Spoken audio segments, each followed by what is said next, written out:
Hello everyone office lunch episode number 50 रे कौन आसी चलते देखा। आज पूरा दीटा टिफिन रे भर्ती होगी आसी भेज बिरियानी आ सहित यहाँ हूँ बैगणर चिप्स आसी देखिपुर केते ही डिलीशियस लगुच यहाँ आ सहित आसली आमर दही बुंदी।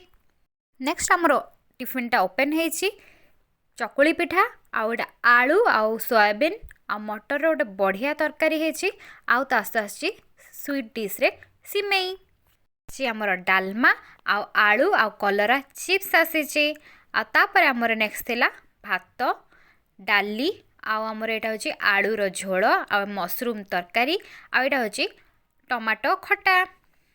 नेक्स्ट टिफिन रे भात डाली गोटे स्पेशल जिनस आसाला यहाँ हूँ करडी तरकारी आपण मैंने खाती कि नहीं कमेंट रे जनइबे।